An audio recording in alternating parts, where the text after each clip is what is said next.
The story of Mike Tyson is not written in gentle ink or soft memories. It is carved in violence, in vengeance, in a fury so electric that even decades later it feels alive. At the height of his reign, no insult went unanswered, no act of disrespect forgotten, no fighter spared when they dared to spit in the direction of the man who would become the last great monster of the heavyweight division. What you're about to relive is not a timeline of victories. It is a chronicle of punishment, a saga of men who genuinely believed they could provoke a force of nature, only to learn in the most brutal fashion that Mike Tyson was never a fighter to mock. He was a storm wearing gloves. The madness often began outside the ropes, long before the first punch was thrown. Peter McNeely learned this the hard way. A brash journeyman with far more confidence than sense, he tried to build his entire image on the promise that he would knock Tyson out. Trash talk poured out of him like a leaking pipe. He called himself the Hurricane. He swore he would flatten Tyson. He spoke as if words alone could protect him. But Tyson didn't bother responding. He didn't need to. The ring would answer him with an efficiency that bordered on cruel. When the bell rang on that infamous night in 1995, Tyson wasted no time. A few seconds, one devastating exchange, and McNeely was already being scraped off the canvas. His bravado evaporated the moment Tyson's gloves made contact, and his corner had no choice but to rush in and throw themselves between him and the destruction that was about to continue. The Hurricane had been reduced to a breeze, and the world was reminded that prison hadn't softened Tyson. It had sharpened him. But McNeely's humiliation is merely one page in a thick book of men who earned Tyson's wrath. Few grudges cut deeper than the one he carried for Razor Ruddock. Ruddock was no ordinary fighter. He was a beast in his own right, the only heavyweight who truly looked like he could stand in the ring with Tyson and hit just as hard. Their matchup was billed as a war, but the disrespect Ruddock hurled at Tyson beforehand transformed it into something more personal. He promised to knock Tyson out. He promised to end his career. He even joked about Tyson dying in the ring.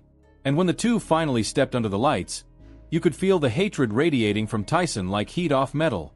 The first round was chaos, a savage exchange of bombs from two men who weren't interested in surviving, only breaking the other. Tyson absorbed Ruddock's best shots, then unleashed his own, dropping the giant and forcing the referee to step in for the sake of Ruddock's life, not his career. For Tyson, it wasn't a win. It was justice delivered. But if Ruddock triggered Tyson's fury, Larry Holmes awakened something deeper. This was not simple anger. This was childhood revenge. Holmes had humiliated the great Muhammad Ali years earlier, battering the aging legend in a fight that Tyson never forgave. To Tyson, Ali was more than a boxer. He was a guiding light, a hero, a god. Watching him suffer planted a promise inside the young kid who was still finding his place in the world. One day, Holmes would pay. And when that day finally arrived, Tyson fought not for a belt, not for fame, but for Ali himself. Even before the first punch landed, Ali appeared in the arena and whispered one request into Tyson's ear. That was all Tyson needed. He annihilated Holmes with the ferocity of a man avenging his father. Combinations tore through Holmes's defenses like they weren't even there. And when the final knockout punch landed, Holmes collapsing lifelessly to the canvas, Tyson didn't celebrate. He didn't smile. He simply turned away, mission fulfilled. Ali's honor had been restored. Then came Andrew Golota, perhaps the most unhinged fighter Tyson ever faced. Golota was a walking scandal. Dirty, wild, unpredictable, and constantly in trouble for low blows, fouls, and chaos. But when he faced Tyson, fear hollowed him out. Before the bell even rang, Golota's eyes betrayed him. He wasn't staring at an opponent. He was staring at a nightmare. Tyson brutalized him instantly, punching through his guard, ripping apart his confidence punch by punch. Golota tried fouls, clinches, anything to slow the onslaught. Nothing worked. Tyson's fists broke him mentally long before they broke him physically. In a moment that became infamous in boxing lore, Golota quit. He walked away. He left the fight, the arena, and his dignity behind, earning himself a legacy not as a warrior but as the man who ran from Mike Tyson. But the moment that truly cemented Tyson's crown came much earlier when he fought Trevor Berbick for his first world title. Berbick was a champion known for his brutality, a man who believed he could bully the smaller, younger Tyson the way he bullied everyone else. For a few seconds, Berbick even dared to taunt him. But Tyson was not like anyone he had faced before. What unfolded in that ring became one of the most iconic destructions in boxing history. Tyson's punches echoed like gunfire. Berbick's body staggered through the ring as if someone had cut the strings that held him upright. He fell once, then twice, then collapsed into a stumbling, helpless dance that seemed to defy physics. In that moment, Tyson didn't just defeat him. He made a statement to the world. At 20 years old, he became the youngest heavyweight champion in history, a record that still stands untouched. Carl Williams suffered a similar fate. Blinded by ego and memories of sparring sessions from decades earlier, he convinced himself he knew Tyson's weaknesses. He believed his size and reach would protect him. He believed he could outbox the monster. Tyson corrected him quickly. A single left hook detonated on Williams's chin with such violence that his body fell limp before he hit the canvas. The referee barely had to count.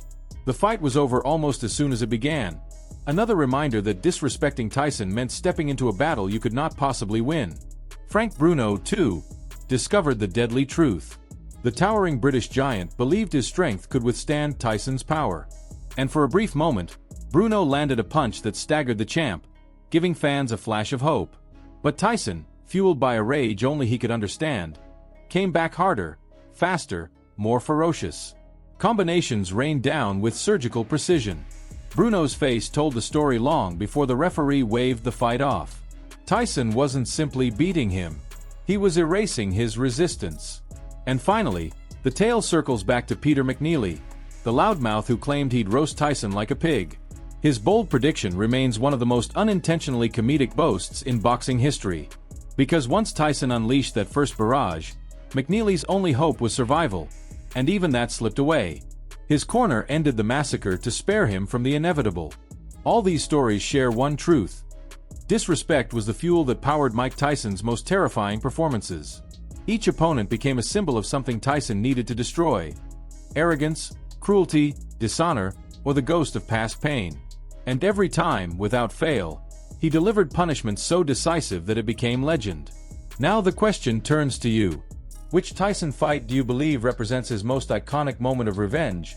And do you think any fighter today could ever match his combination of power, speed, and pure intimidation? Share your thoughts below, and if you enjoyed this deep dive into the world of heavyweight destruction, make sure to like the video, subscribe to the channel, and turn on notifications so you never miss another epic boxing story.